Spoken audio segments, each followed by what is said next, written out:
शक्यो वाप्तुमुपायतः शक्यो वाप्तुमुपायतः। I think we should be reading 35. Nobody told me. No, it's 36. Yeah. Okay, sorry. 35 is done. We Done? did 35. Okay. Yes. Okay, 36, good. All right, would anyone like to chant? Ashamyatatmana yogo Asamyatatmana yogo dusprapa iti me matihi dushprapa iti me matihi vashyatmana tu yatata vashyatmana tu yatata shakyo vaptum upayataha. shakyo vaptum upayataha Asamyatatmana yogo asamyatatmana yogo dushprapa iti me matihi dushprapa iti me matihi vashyatmana tu yatata vashyatmana tu yatata shakyo vaptum upayataha. shakyo vaptum upayataha. Anyone else would like to chant?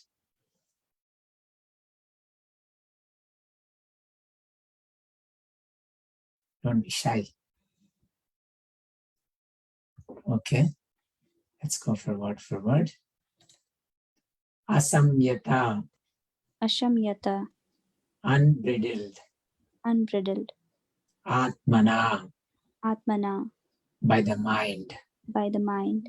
Yogaha, Yogaha, self-realization. self-realization. Dushprapaha, Dushprapaha, difficult to obtain. difficult to obtain.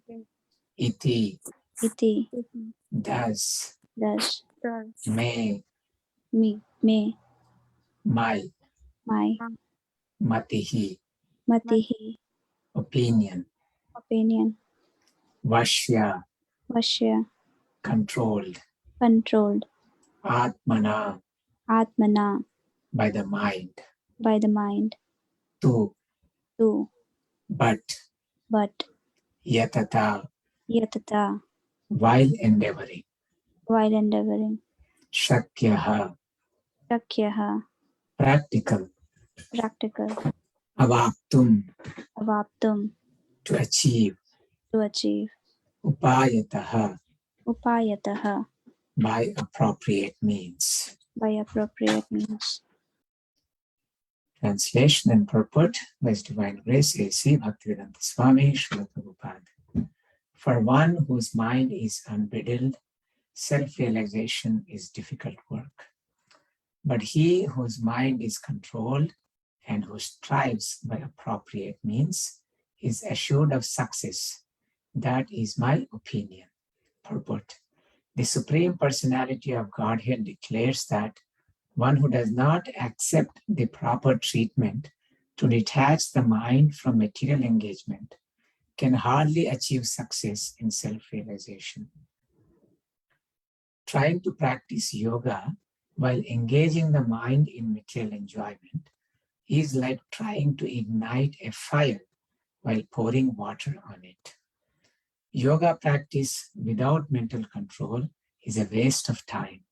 Such a show of yoga may be materially lucrative, but it is useless as far as spiritual realization is concerned. Therefore, one must control the mind by engaging it constantly in the transcendental loving service of the Lord. Unless one is engaged in Krishna consciousness, he cannot steadily control the mind. A Krishna conscious person easily achieves the result of yoga practice without separate endeavor. But a yoga practitioner cannot achieve success without becoming Krishna conscious.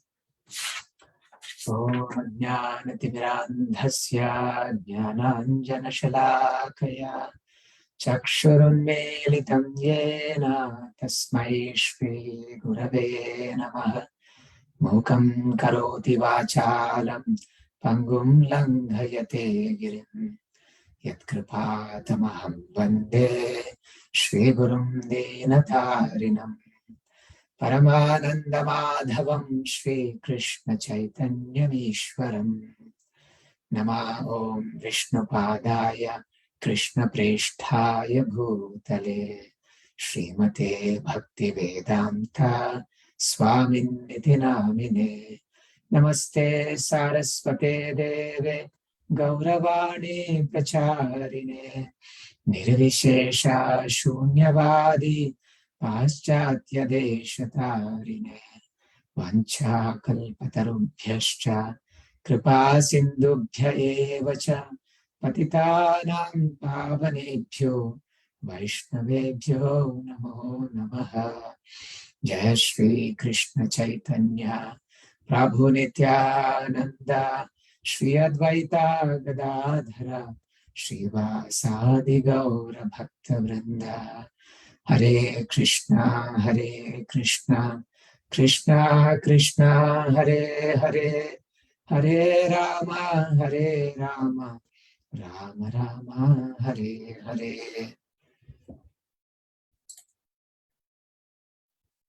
So let us make this a little bit interactive. What is the title of this chapter? Does anyone know?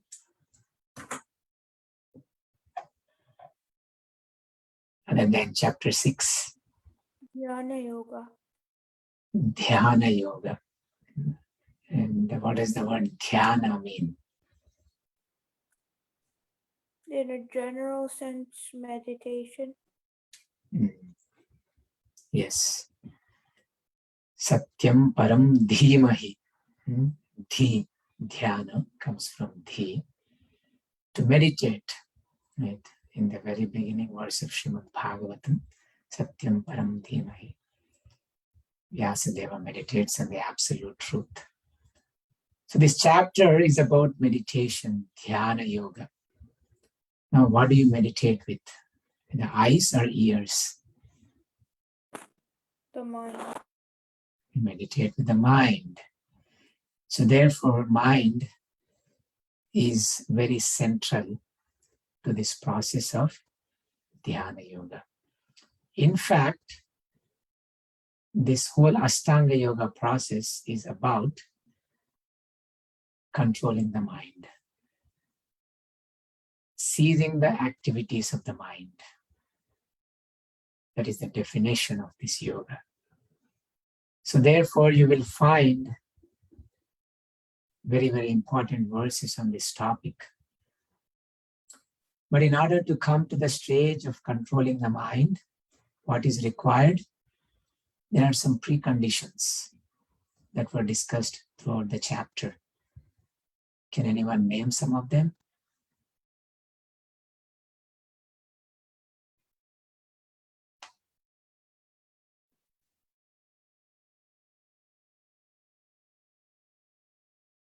Everybody is meditating, renounced all activities. Yama niyama? Yeah, we have to practice yama, niyama. Go to a secluded place, practice sitting postures. In order to think properly, we need to have a proper place where it is free from disturbances. So Krishna has described going to a secluded place, sitting in a proper posture, and practicing brahmacharya, yama, niyama, practicing breath control, and withdrawing the senses, yama, niyama, asana, pranayama, pratyahara, dharana, dhyana, and finally samadhi. Now, dharana, dhyana, samadhi, these are all different degrees of meditation, different degrees of observing, and the samadhi is the highest stage. Now, as it is explained, it requires to be aloof from everything else. to control the mind. So therefore, Arjuna, after Krishna explained this, Arjuna raised his hand, said, Krishna, I think what you said is impossible. And what was Krishna's answer in yesterday's class? By Abhyasa and yoga, the mind can be controlled. Abhyasa and yoga. The mind can be controlled. Abhyasa is correct, but the second one is not quite yoga. Vairagya. Vairagya. Abhyasa and Vairagya. By proper practice and detachment, it is possible. So two things are required. By appropriate practice and also detachment. What is the meaning of detachment? What is the meaning of Vairagya? What does the detachment convey?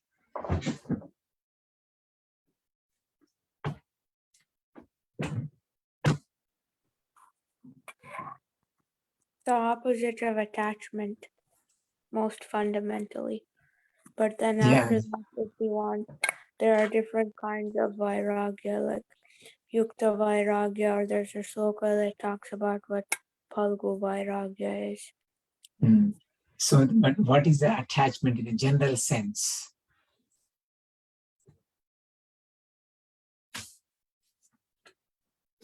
We expect some result of the action. Very nice, excellent. Expecting the results of actions. Of course, we may be attached to different objects also, but they are also results of something previously. So the reason this is important to understand is there is a progression that is happening in the Bhagavad Gita. Okay, so far, what types of yogas have been discussed so far? In the Bhagavad Gita? Karma yoga and dhyana yoga. Yeah, and in between?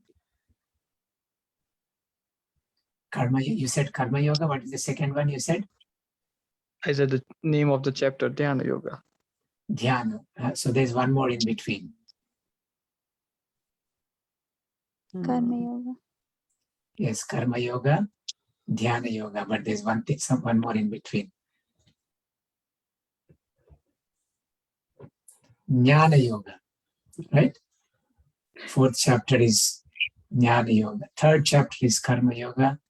Fourth chapter is Jnana Yoga. Fifth chapter is kind of synthesizing those two ideas. And sixth chapter is Dhyana Yoga.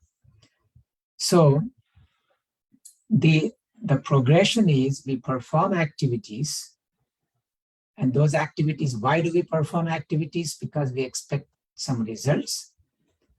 And of course, performing of activities is essential even for living. Shariram kevalam karma.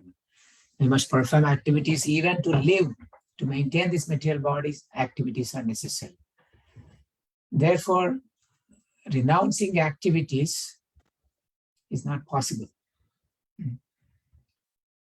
So therefore, Lord Krishna has been recommending you perform activities, but you understand why you are performing activities.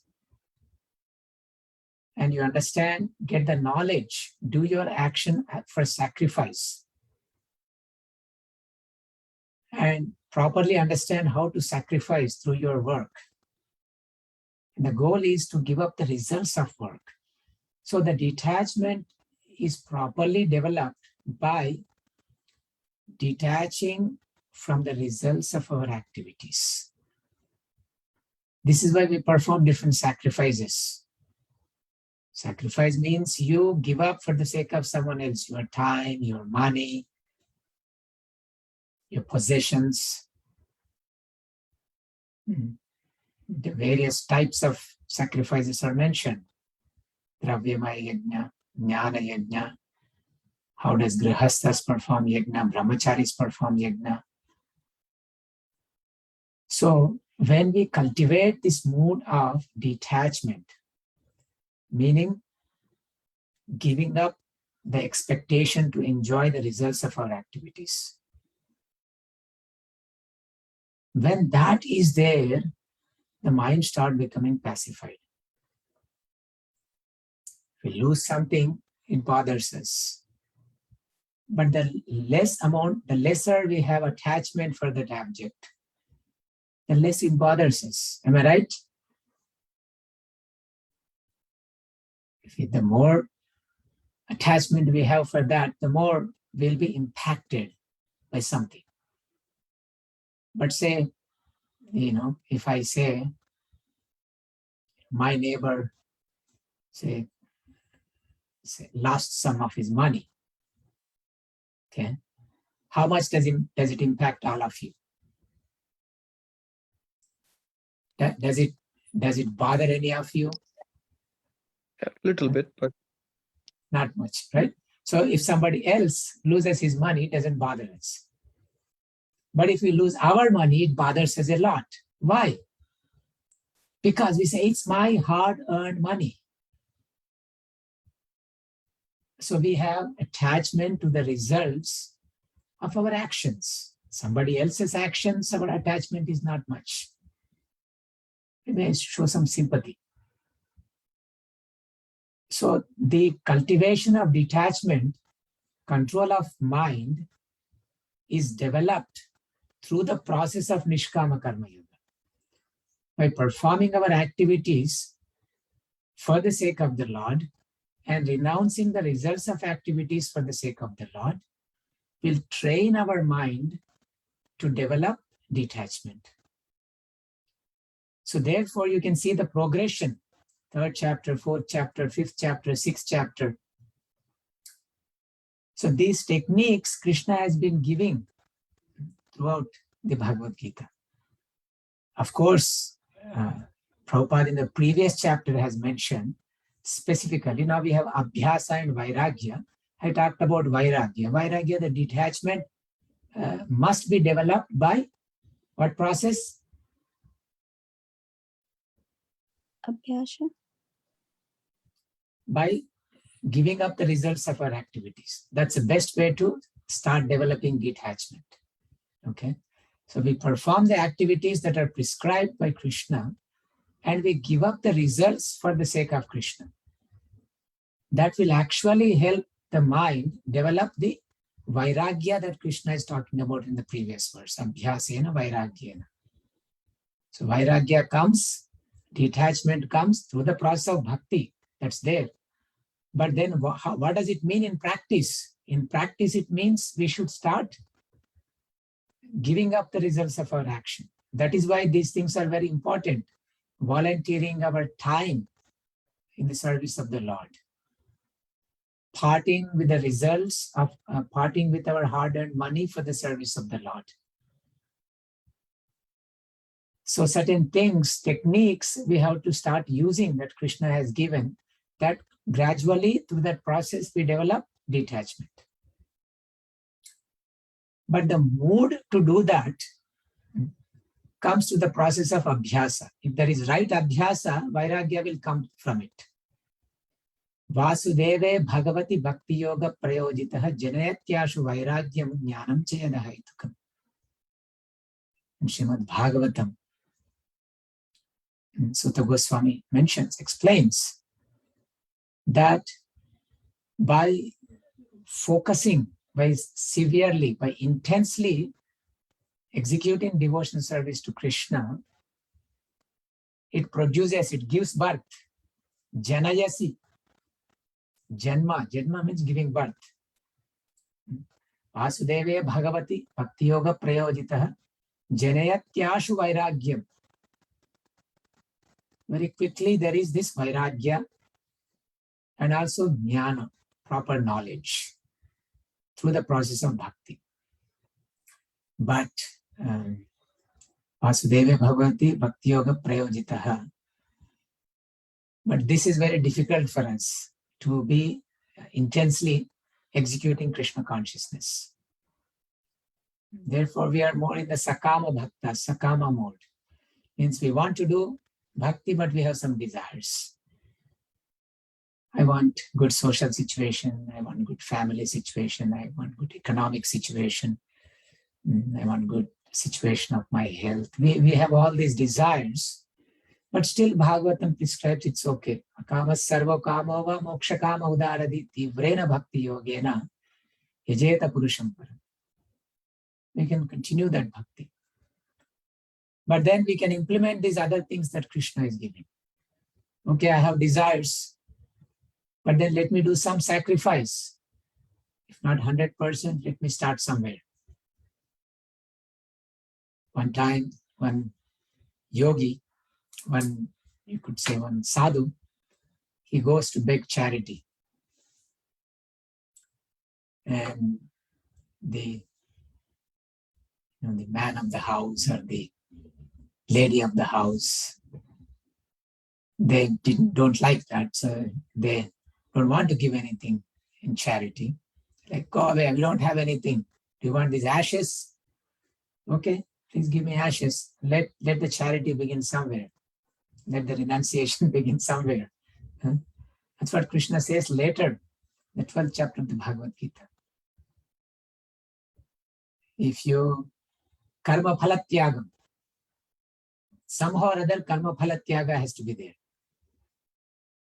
You engage your mind perfectly in Krishna consciousness. If you cannot do this, then you do something, he gives a list of things. And finally, if you cannot give your results for me, just give up your results for something. Learn to develop detachment by something. Give it to a beggar, give it to your neighbors. Somewhere you have to start disassociating with the results of activities. Nishkama karma. So that's what frees the mind from the fruit of our work. So then through that process of renunciation, then gradually, okay, you give up all the sense objects. But Prabhupada has explained that without properly being attached to Krishna, just detachment is difficult.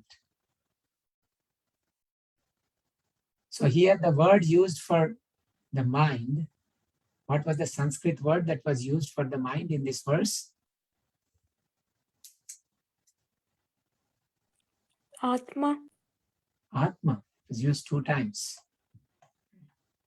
Asamyatatmana yogo dushprapa iti me matihi vashyatmana tu yatata shakyo vaptum upayata. So proper means, there has to be proper means, and Atma is the mind. And mind has 2 functions, sankalpa, vikalpa. Of course, there's thinking, feeling, and willing. But using those, mind does 2 things, sankalpa and vikalpa. Sankalpa means, you may all know, when a yajna is performed, you take a sankalpa, or when you want to fast, you take a sankalpa that I'm going to do this. Vrata, you're doing some vrata. So sankalpa means accepting something, and vikalpa means rejecting something. So this is the function of mind, constantly. I like you, I don't like you. I like to eat this, I don't like to eat that. It's all about these 2 choices, sankalpa and vikalpa. This is the function of the mind. So now how do we control this mind? There's ichcha, dvesha. Ichcha means desire, dvesha means hatred. Ichcha, dvesha samuttena dvandva mohena bharata.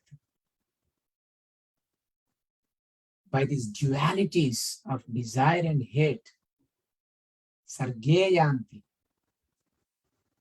we enter into this material world. The whole material creation is because of these 2 things, ichcha and dvesha. Now, the reason why we came to this material world is because of these 2 reasons. We became dvesha, envious, we rejected Krishna, and we wanted to enjoy the material world. That is why we came here, leaving the spiritual world. So then we need to understand, if these are the functions of the mind, then how do I control the mind? Because it has tendency to be attached to something, ichha. If you only focus on rejecting, just sit down in meditation and reject neti, neti, neti. Means na iti, not this, not this. Because I have not this body, I am not this water bottle, I am not this, I am not this. We can keep on negating what we are not. And that's how we train the mind, the impersonal mechanism. You train the mind. Because this is not me, I'm not going to think about it. Keep on rejecting, rejecting, rejecting.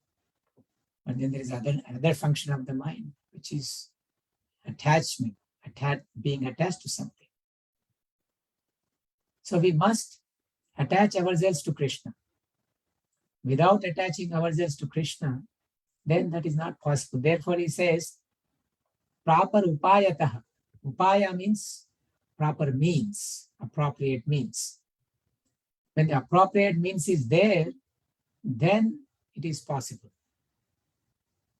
And the appropriate means was mentioned in the previous verse.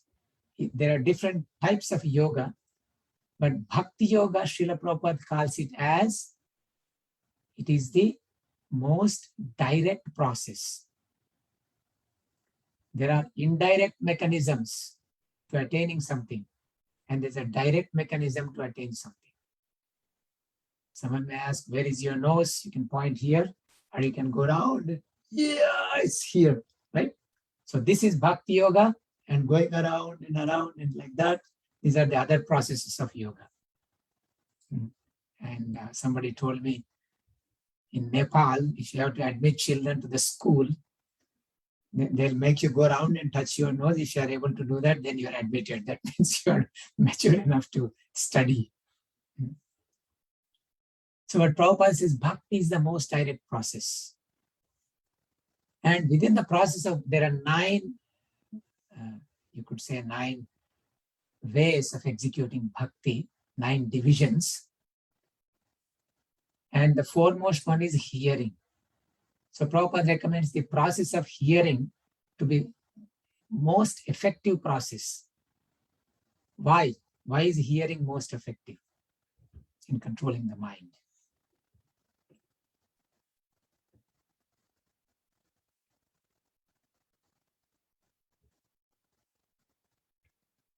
How is hearing related to controlling the mind?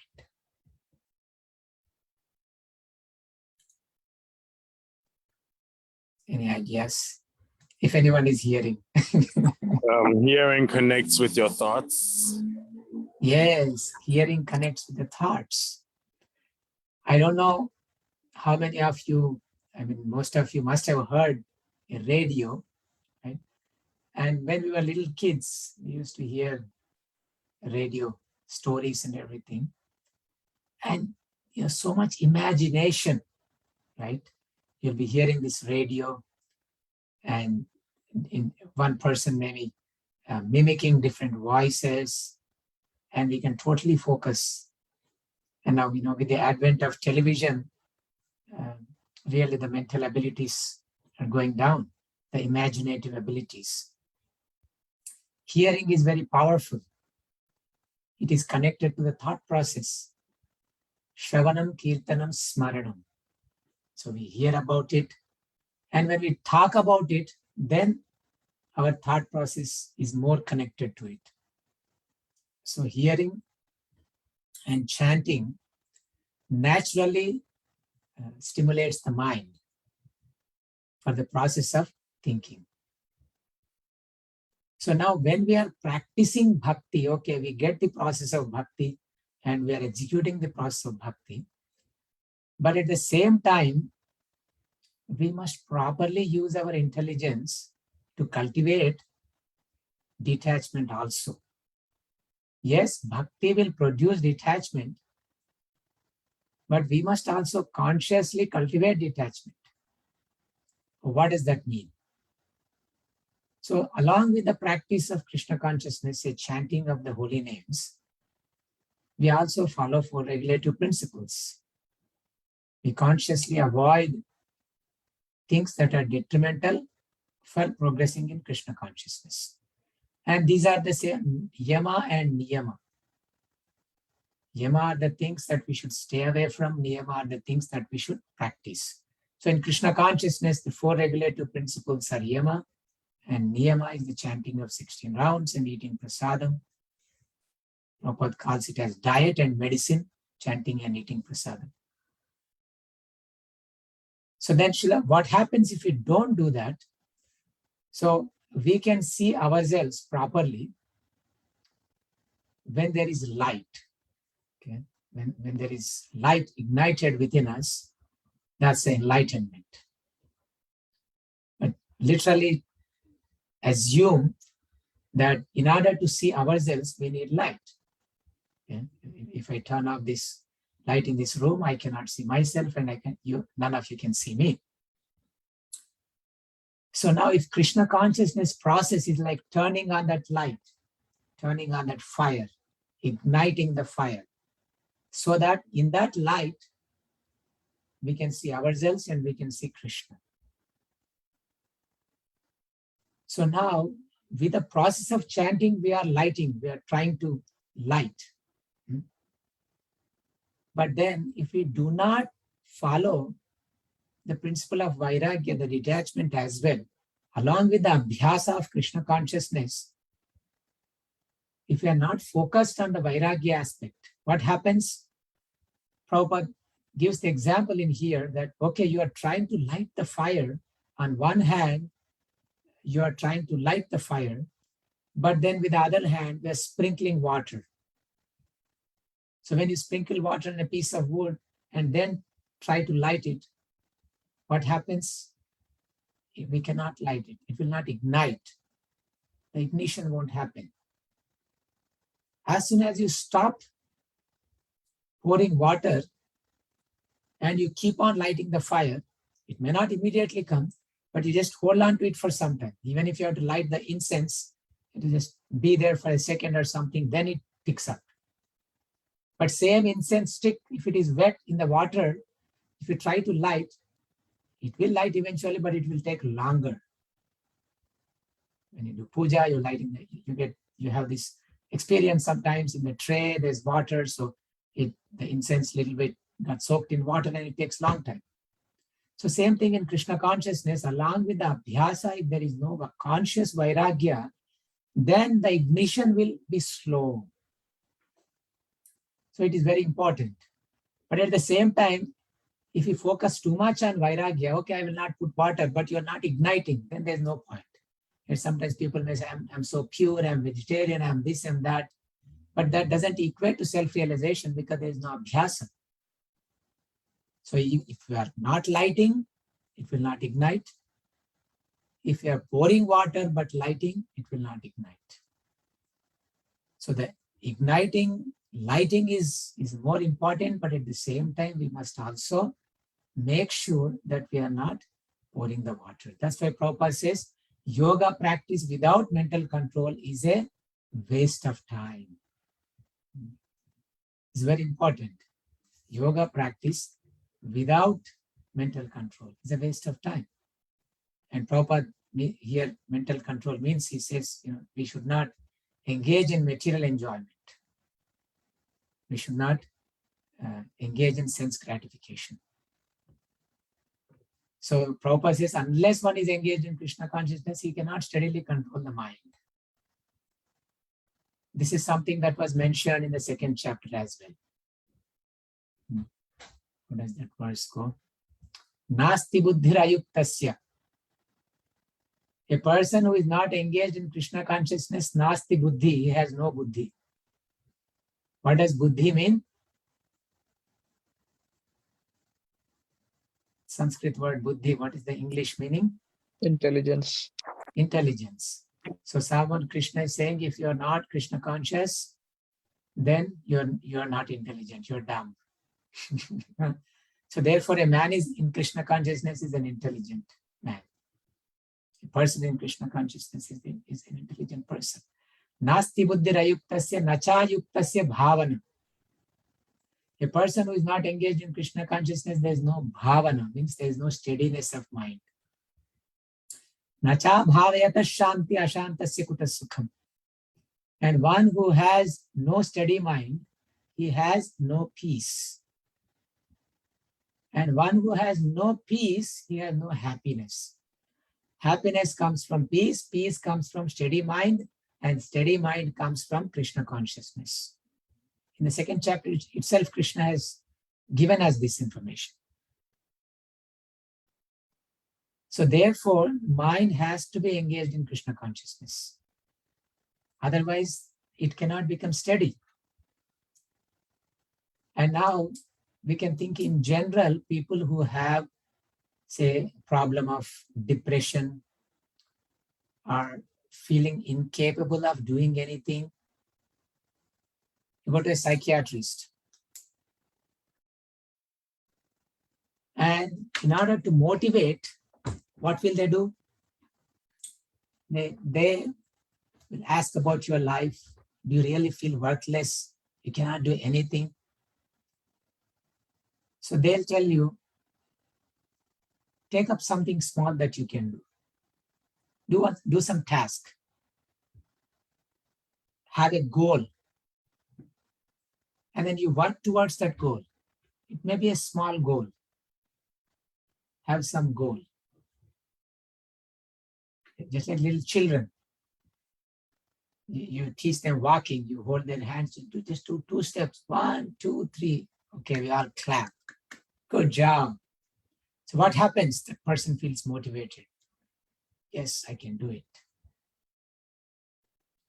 When there is a goal, the mind is focused and you get enthusiasm to do the work. So Srila Prabhupada says elsewhere, disturbance of the mind is for want of a proper goal. When there is no proper goal in life, the mind is disturbed, chanchala. What happens? It is said empty mind is whose workshop? Yes, devil's workshop. Empty mind is devil's workshop. We may try to refrain by not doing this, not doing this, not doing this, not doing this. And people go crazy. I know people who went crazy by just trying not to do anything with the mind in the name of yoga. Mind has to have a goal. And that goal has to be the best possible goal, the supreme goal. That is the goal of Krishna consciousness. When we have a goal, then we can focus our mind on the goal. And we can be attached to that goal. And that proper sankalpa of becoming Krishna consciousness, then there can be vikalpa of material things. So without a proper goal, mind cannot be controlled. And that goal has to be Krishna consciousness goal. And Srila Prabhupada had this technique to keep people enthusiastic. Prabhupada had a management principle. You have to give a goal and make them enthusiastic to meet the goal. And even sometimes spiritual competition between the temples. So there has to be a goal to the mind. I am going to go back to Godhead. Let me do some Kartik Vrata. Let me do some Ekadashi Vrata. Let me finish reading a book in the next 1 year. Right? So then the mind can be focused on that goal and keep advancing in Krishna consciousness. If you don't do that, a person who is not in Krishna consciousness, it will be very difficult. Prahlad Maharaj in Srimad Bhagavatam 5th canto, where different planetary systems are explained. And in one of the Varshas and Jambudvipa, Prahlad Maharaja, he offers prayers to Nrsimhadev. And there he says, Yasyasti bhaktir bhagavatya kinchana sarvair gunastatra samasate sura harava bhaktasya kuto mahat guna manoratena satidavato bahi. says, Yasyasti bhaktir bhagavatya kinchana. One has devotion to Krishna with nothing else. All good qualities start developing in that person naturally, without any other endeavor. When we have our goal to be Krishna and we invest our bhakti in Krishna, and that is such a powerful investment, we get all kinds of returns from that investment. Just by investing in that one thing, everything, health insurance, life insurance, car insurance, home insurance, all kinds of things are done. Sarvai gunas tatra samasate sura.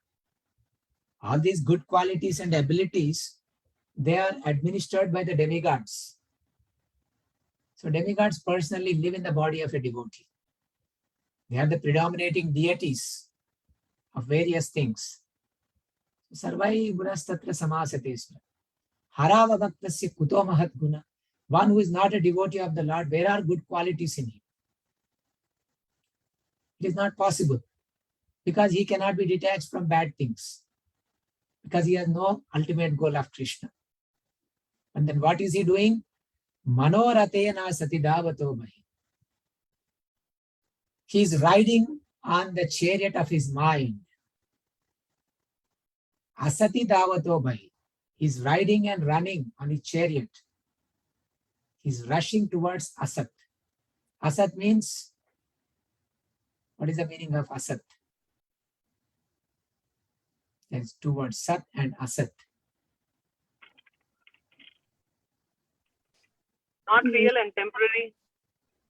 Yeah, Asat is unreal. Sat is truth. Asat means unreal. And one of the meaning of Asat is unreal is because it is temporary.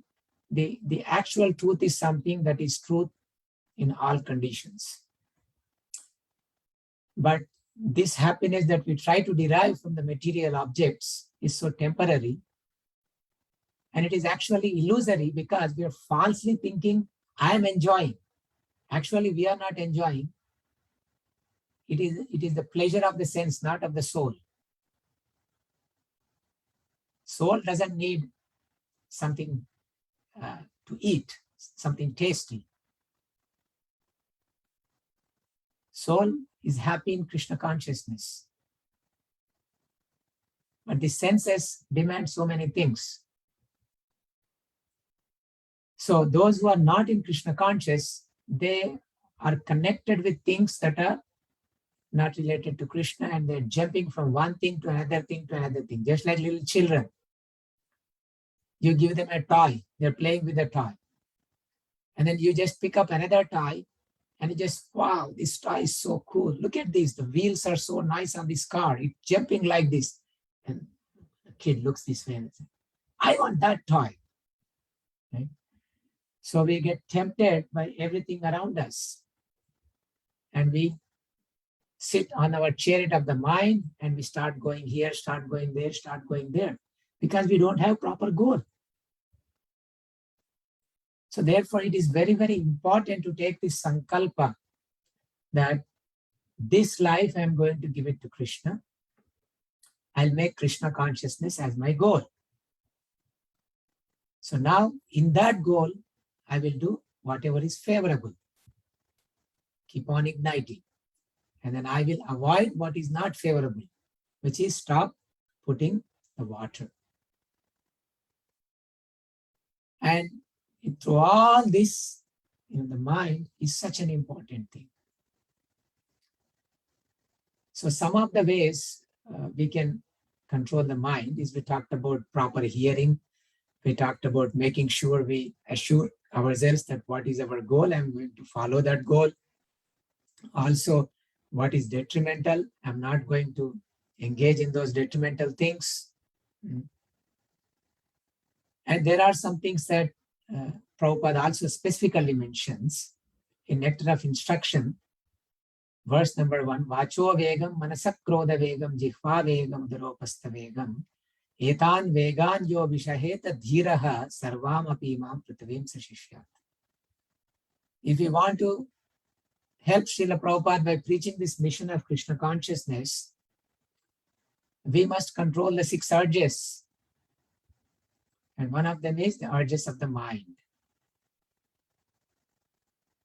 And Prabhupada mentions 2 things in that purport, how to control the mind. Does anyone remember?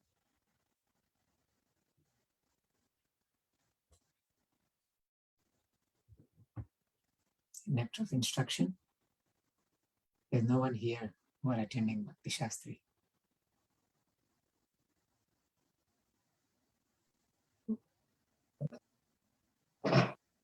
Nanda Gopal Prabhu, you're making a guess. Go ahead. Yeah, by eating prasad. Yes, eating prasad is connected as well, because it says that Vishaira Anna Khai, by eating food prepared by materialists, the mind becomes wicked. Okay, so one thing is, yes, we should eat prasadam. Good. Prabhupada mentions one is by thinking of lotus feet of the Lord. Is there anyone who was cited, a great devotee who was mentioned multiple times in the Bhagavad Gita, who meditated on the lotus feet of the Lord with his mind? Does anyone remember? Example of Ambarisha Maharaja. Savai Mana Krishna Padara Vindayo. Ambarish Maharaja always kept the lotus feet of the Lord in his mind. That's one thing. And another thing Prabhupada mentions is by constantly thinking how to spread this Krishna consciousness movement. We can control our mind by constantly thinking, how can I spread this mission of Krishna consciousness? So these 2 things he mentions, and another one Nanda Gopal Prabhu mentioned is also there in Nectar of Instruction. And also beating it with shoes. Beating with shoes. Yeah, Bhaktisiddhanta Saraswati Thakur. Beating the mind with shoes. And one more technique Prahlad Maharaj gives is your mind going here and there? I have a solution. Just ignore the mind. Just ignore him. It's like a little child. Mommy, I want this. Mommy, I want that. Sometimes what do? You just don't pay attention and the kid will go away. That's another technique is, yes, the thoughts are flowing, just like you're sitting on the bank of the river, and the way the river is flowing, and let it flow. Thoughts are going. Ignore them. Don't act upon them. And actually controlling the mind is very difficult when we need to control it. We may become mad. Controlling is very difficult at that time. So therefore, instead of thinking, how do I control when I'm out of control? We should constantly practice so that we don't go out of control. So it's not that we mess up everything and now I'm so much this thing. Tell me how to control my mind. No, it is a constant practice. Nobody will win a medal in Olympics without practicing. So therefore it is abhyasa. Constant practice is necessary. By constantly engaging the mind in Krishna consciousness, hearing about Krishna, thinking about different services. And through these processes, we can advance in Krishna consciousness. So there are many more things. Our yoga is actually about this mind yoga. 7th chapter of the Bhagavad Gita, Maya Sakta Manapartha Yogam Yunjan Madashraya Asamshayam Samagram Nam Yata Jnasasi Tachrunu. Maya Sakta Manopartha. This whole yoga, the Bhakti Yoga section, Maya Sakta Manapartha, it begins with this verse. How by engaging your mind in me, by attachment of your mind to me, how you can practice this yoga, listen to me, O Arjuna. in 7th chapter, Krishna starts. So mind is very, very central in the process of Krishna consciousness. So therefore, the first thing is not to be spaced out, to be attentive, to put our mind where our actions are. If I'm chanting, that's where my mind is. If I'm doing some service, that's where my mind is. If I'm listening, that's where my mind is. Right? So this is very, very important cultivation in the process of Krishna consciousness, is to be attentive in our mind. And it comes through gradual practice and proper techniques, eating properly, associating properly, proper services. How do we manage our finances? What kind of job we are doing? All of these things we can use as part of our proper abhyasa, as part of our proper yoga. So I'll stop here. Are there any questions or comments from any of the devotees?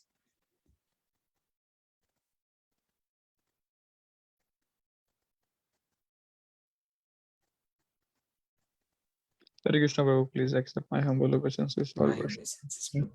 Yes. So during the early part of the class, you mentioned one really good point that Bhakti Yoga is the best process or best yoga which is available. So from 7 p.m. to 8 p.m., no, understanding and realizing that is really easy while you are doing the class. But as soon as 801 happens, it doesn't stay like that. So how to continuously stay in that mood that where we realize the gift Srila Prabhupada has given us and continue to develop our love for Bhakti Yoga? Can you shed some light on that? Yeah, that's a very good question. And it's a problem pretty much probably all of us face. Is in the association of devotees, it seems easy. And then again, later, it becomes difficult. So that means we have to find different ways to associate with Krishna. We are in the association of devotees like this, it becomes easy. That's why hearing is easy process. But even hearing, if we are just alone hearing, it becomes difficult. Hearing in the association of devotees, it becomes easy. So therefore, we have to constantly do these activities. Some kirtan, some reading, some other service, right? We have to choose different things that suit our nature, multiple things that suit our nature to engage ourselves. So this is very important what you're saying, because the first principle in Krishna consciousness is enthusiasm, utsaha. Utsaha nishchaya dhairya tat karma pravartanat sangatyagat sato vritte shadbhir bhakti prasidhyati. By the 6 things devotion enhances. The first principle is enthusiasm. And what happens is we have enthusiasm in the association of devotees, and then it goes down when we are alone or when we are doing something else.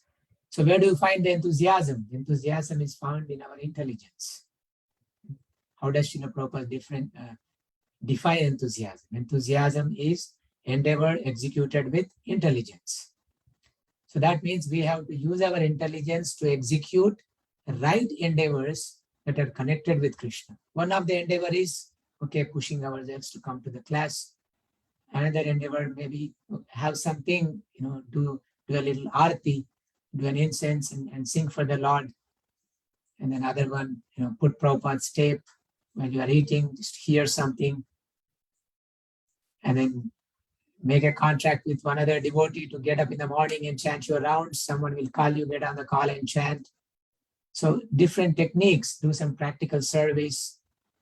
So we have to fill our day with activities that remind us about Krishna. Of course, we have to do it in a proper way.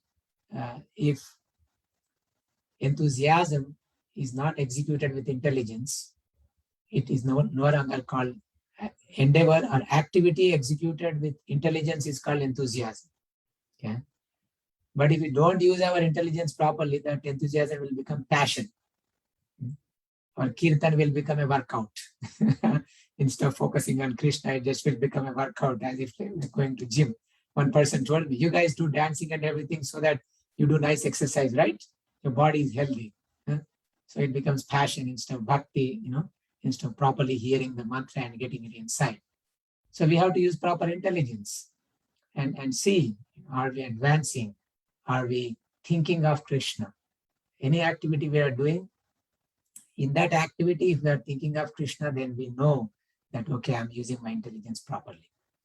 And sometimes it may appear to be we are doing Krishna conscious activity, but there is no Krishna at all in that thing. We are not thinking of Krishna. We are thinking about some mundane things. Then that's not good. So you have to use your intelligence to protect your enthusiasm by different types of activities that suit your nature and that reminds you of Krishna. And that's a broad answer. It's not specific, but I hope there are some tools in that answer. Thank you, Prabhu.